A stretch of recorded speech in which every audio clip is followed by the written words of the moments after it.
You don't have anxiety all day. You function. You answer messages. You go to work.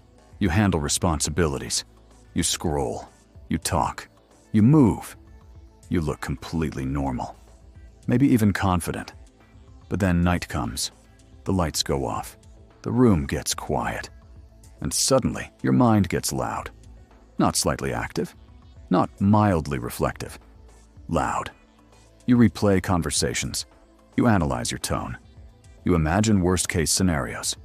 You question your future, your finances, your relationship, your health, your direction in life.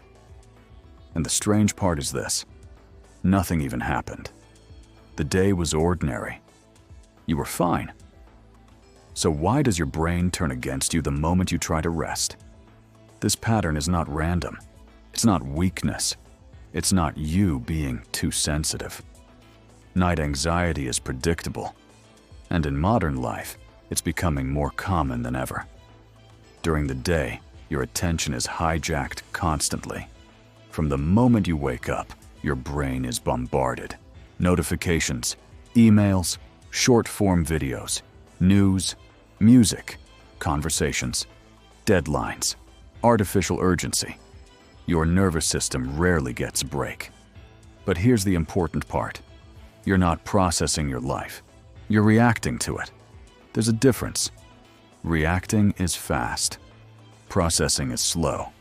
Reacting keeps you moving. Processing requires stillness. Most people never create stillness during the day. So the brain waits. And it waits for the one moment when stimulation disappears. That moment is night. When you lie in bed, external input drops dramatically. No new messages, no social validation, no movement, no noise. And this is when your default mode network activates more strongly. This is the part of your brain responsible for self-reflection, imagining the future, reviewing the past, and evaluating your identity. During busy hours, this system is quieter because task-focused networks are active. But in silence, the default mode network turns on. And if your life contains uncertainty, unresolved tension, suppressed emotions, or avoided decisions, that network brings them forward. At the same time, your amygdala, the brain's threat detection system, becomes slightly more sensitive in darkness. Evolutionarily, darkness meant vulnerability. Humans are biologically wired to be more alert at night. Even if you live in a safe apartment, your nervous system still carries ancient programming. So now you have increased self-reflection combined with subtle biological alertness. Add imagination to that combination, and anxiety appears. But here's the deeper truth. Night anxiety isn't just about biology, it's about avoidance. During the day, you distract yourself from uncomfortable thoughts. You scroll instead of reflect. You consume instead of confront. You move instead of sit. So the mind stores unresolved material, and when the environment becomes quiet, it releases it. Not to torture you, but to process it. The problem is that most people don't know how to process thoughts intentionally. So the brain does it chaotically. That chaos feels like loss of control. And loss of control feels dangerous. If this pattern continues long enough, the consequences extend beyond sleep. First, your sleep quality drops. You spend more time in light sleep, less in deep recovery. You wake up tired. Because you wake up tired, you rely more on caffeine. Because you rely more on caffeine, your nervous system becomes more stimulated during the day. Because it's more stimulated, night anxiety increases. It becomes a loop. Then your focus begins to suffer. Sleep deprivation reduces emotional regulation. Small problems feel larger. You become more reactive, more irritable, more sensitive to stress. Decision-making becomes harder. Procrastination increases. You avoid important tasks because you feel mentally drained. And when you avoid important tasks, guess what happens at night? Your brain reminds you. Avoidance feeds anxiety. Awareness reduces it. But awareness must be structured. If you simply lie in bed and allow your mind to wander, you're not practicing awareness. You're practicing rumination. Rumination is repetitive, unproductive thinking without resolution. It feels active, but leads nowhere. So how do you break this cycle? The first strategy is environmental conditioning. Your bed must stop being a mental battlefield. If you scroll in bed, argue in bed, answer emails in bed, or watch intense content in bed, your brain associates that location with alertness. The brain learns through association. If the bed equals stimulation, it will trigger stimulation. Your sleep environment should be psychologically neutral. No phone in bed.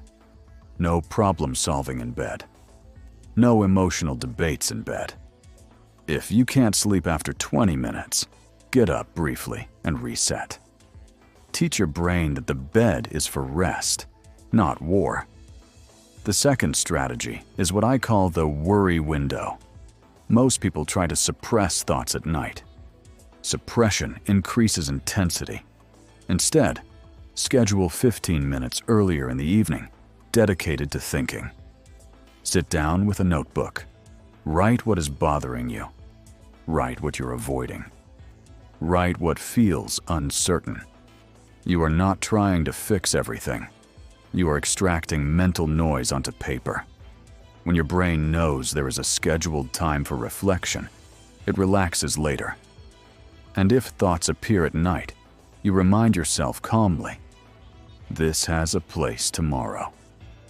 Over time, this builds authority. You are training your mind to respect structure. The third strategy involves dopamine management. High stimulation activities before bed are gasoline on anxiety. Intense shows, competitive games, doom scrolling, heated debates, bright screens inches from your face. These spike dopamine and keep the nervous system in a state of alertness. Anxiety is often misinterpreted overstimulation. Your body feels wired, so your brain looks for a reason, and it invents one.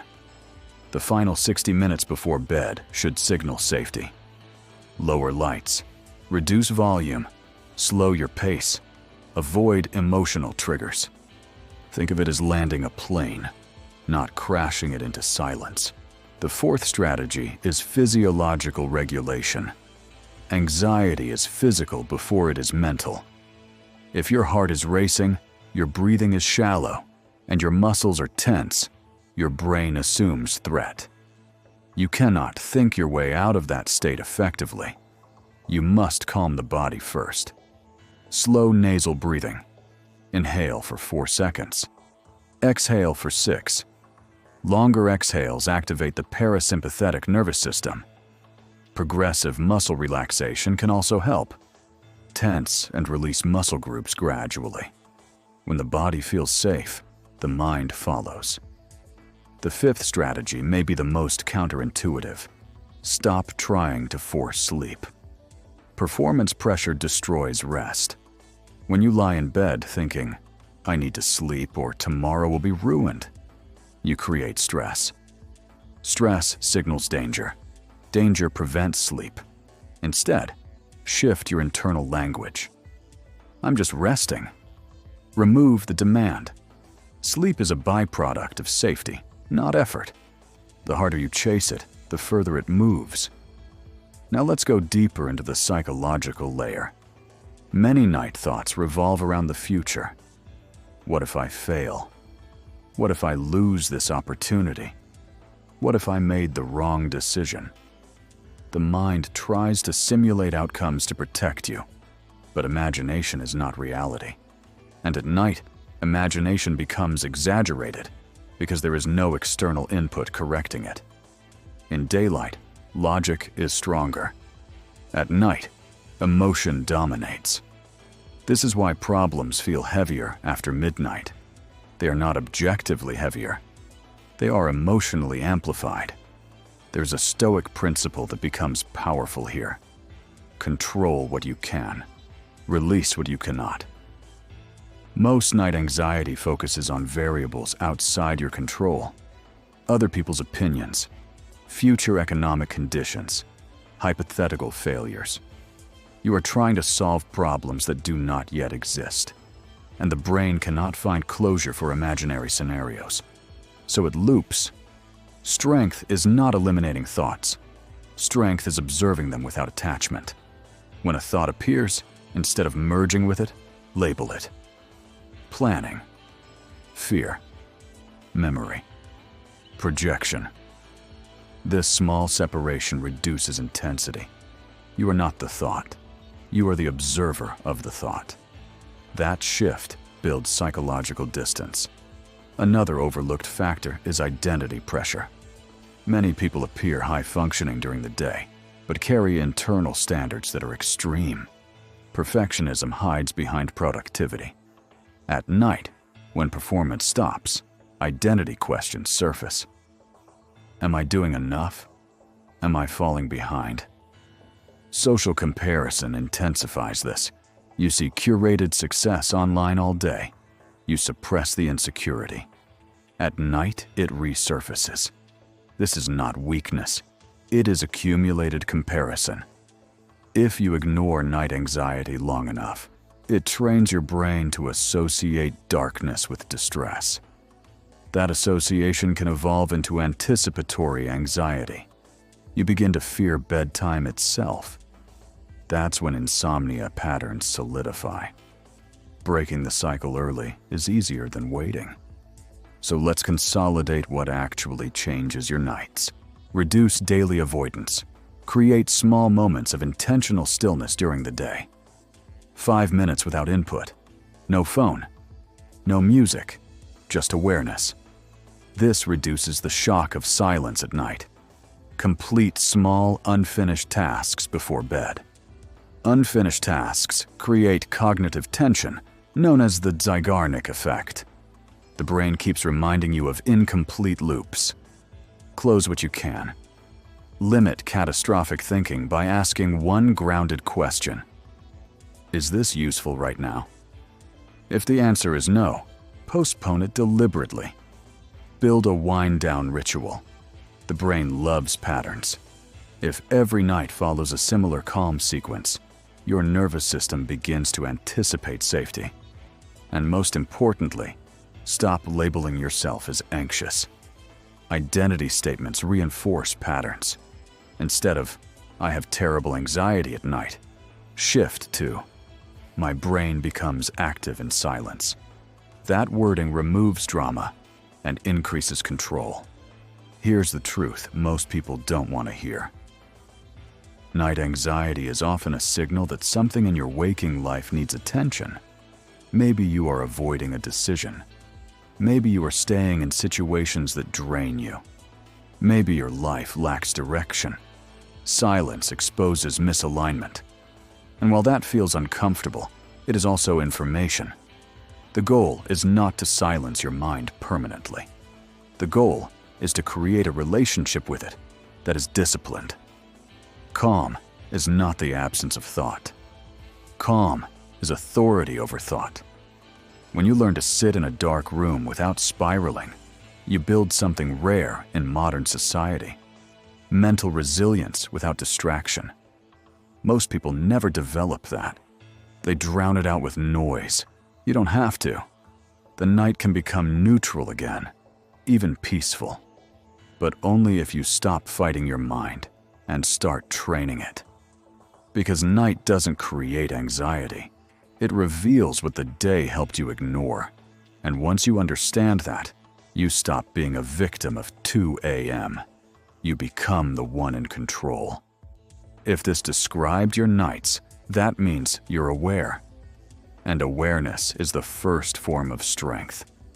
Master your nights, and your days become sharper, calmer, more deliberate. And in a world addicted to noise, The person who can handle silence holds real power. Subscribe to the grounded mind if you're serious about building that power.